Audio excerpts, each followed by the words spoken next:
Happy Monday. It's your boy Ruben just coming to you Monday morning quarterback or afternoon, however you want to see it or whatever time you're looking at this. Um, the Super Bowl has been decided who's going to play in it. So we've got the Chiefs of the AFC and Tampa Bay Buccaneers out of the NFC. I'm going to talk about my predictions, what I got right, what I got wrong. Let's start with the Chiefs game because I actually think that's the game that requires the least amount of talking about, and I really want to get into the Bucks game. But to touch on the Chiefs game, the Chiefs beat the Bills pretty handily, as I predicted. I told you guys in the previous video that I've actually picked the Bills to lose the last two rounds. I didn't think they should have beat the Ravens, and I knew they would lose to the Chiefs. A lot of people were on the hype train. Josh Allen has had a great season. The way he's improved from the last couple years to this year was impressive. But I saw a lot of the things I've been waiting to see, trying to do too much. When I see Josh Allen, a lot of things there are a lot of things with Josh Allen that reminds me of Cam Newton. You remember Cam Newton? I know you remember Cam Newton. He just played. But what I mean by you remember Cam, do you remember MVP Cam Newton? Right?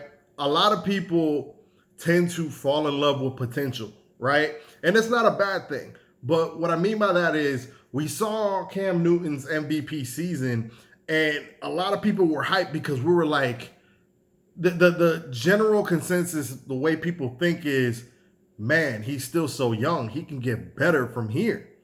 He still hasn't perfected throwing the ball yet, and he's an MVP. And I know, and I feel that way a lot of those thoughts kind of are similar in the way that people thought about Josh Allen. Josh Allen has all the athleticism, all the talent in the world. My problem with Josh Allen has always been between the ears, when to make the right play. He can throw from here to Canada, but my problem with him is you got to throw the ball away at certain times. You can't be taking 20-yard sacks. Sometimes it's okay to live and fight another down. He tries to do too much, and then sometimes it just leads into boneheaded mistakes. Why you're spinning in circles when you have the ability to throw the ball wherever you want, to get it out of bounds so you don't take that sack is beyond me. He's taking 20-yard sacks. The Bills went up 9-0, and I still wasn't worried. And it's because the Chiefs, and I need people to understand what you're witnessing here. The Chiefs are the Golden State Warriors of the NFL. There's no lead that's safe with them. We've seen it time in and time out. I don't remember what the exact amount was, but weren't the Houston Texans up like 23-0 or something like that last playoffs and lost?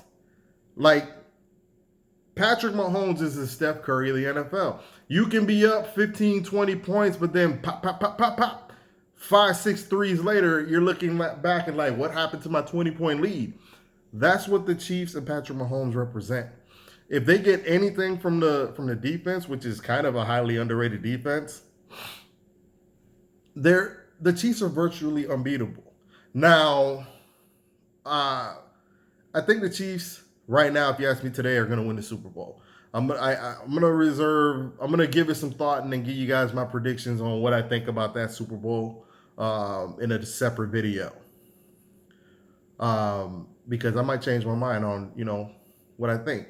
I'm gonna give you why I break down X, Y, and Z in a separate video.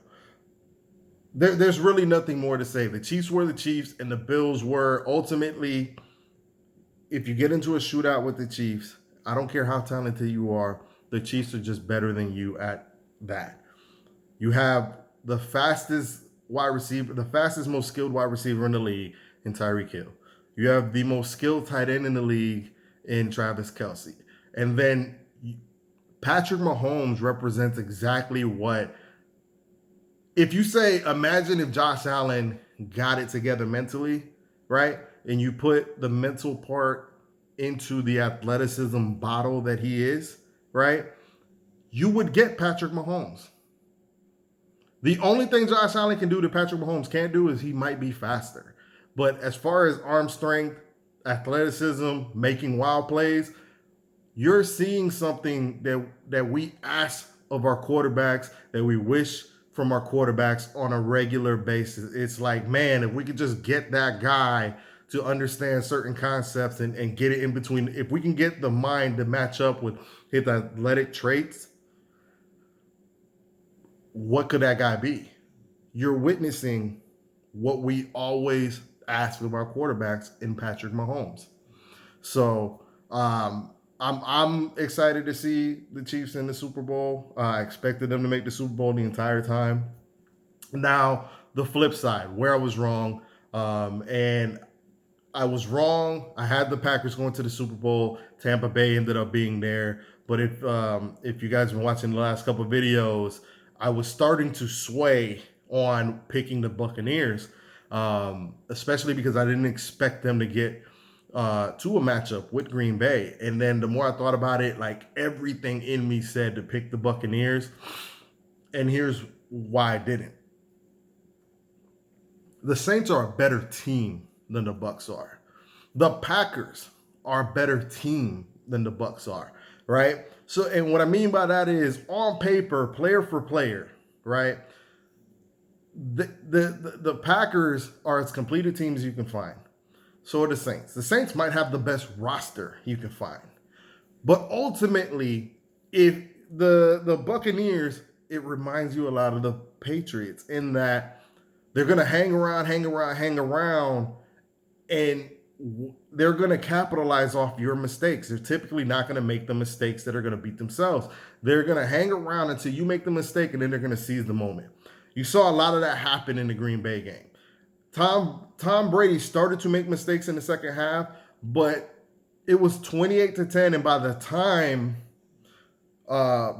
Tom Brady started making the mistakes, they were so far ahead, they had such a nice cushion, it just pretty much eventually didn't matter. Now, Green Bay had an opportunity at the end of the game, but you got to consider Aaron Rodgers would have had to play a perfect half, which he's capable of doing in order to beat Tom Brady, considering the mistakes they made. Now, I will say this, it was a little disheartening because when they got the interceptions that they needed, Aaron Rodgers, I think, went 3 and out a couple times. It was a little disheartening. I couldn't believe they couldn't capitalize on it. And then followed by I know everybody in America saw Aaron Rodgers had a lane to run for the touchdown, which would have given them the opportunity to tie the game. It was such a disappointing way to watch the game, man. I know a lot of people are saying, why didn't he just run it?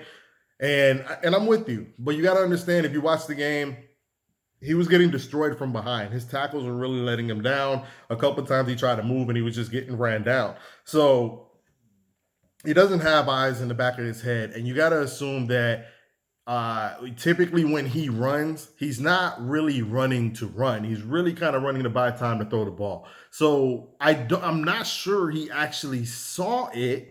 And in his head, there's a clock running going, somebody's behind me, right? There's somebody who might be able to run me down at that. Jason Pierre-Paul and Shaquille Barrett can run him down if they're directly behind him, if it becomes a foot race. So you got to think, and then he's looking at Devin White in front of him. I think he had the angle on Devin White. Devin White's super fast, ran a 4.4. If anybody could have hawked him down, it could have been him. But I think ultimately you only have a split second to make that kind of decision. And I just think he didn't think he was going to make it. Combined with, I think he thought they would have got an opportunity to go for it on fourth down. I think it was a mistake to not go for it. I do understand the thinking because they had the 3 timeouts in the 2-minute. And if they get the ball back, they're playing for the win instead of having to rely on going for 2 to tie the game. But at the end of the day, man, you got to roll with Aaron Rodgers and let him decide the game. If they lose, I'd rather lose on his arm. And I think that's an opportunity that he wasn't afforded. Tom Brady, he was Tom Brady. I was thinking about picking the Buccaneers because of that. Is at the end of the day, the guy always seems to be in position to make the play that decides the game at all times. And the play after the first half, Kevin King, the corner for Green Bay, had an historically bad game. He was out of position on the Mike Evans touchdown. He was out of position on the Scotty Miller touchdown before the half that put them up an extra touchdown, which shouldn't have happened. Aaron Jones fumbled the ball twice. It was like, I can't believe this is happening. It's like teams go up against Tom Brady and they press so much that they make mistakes. It's like they can't handle the pressure. I thought Aaron Rodgers played a great game, and overall in general. The most egregious thing that I just think was messed up is that last call, that last holding call.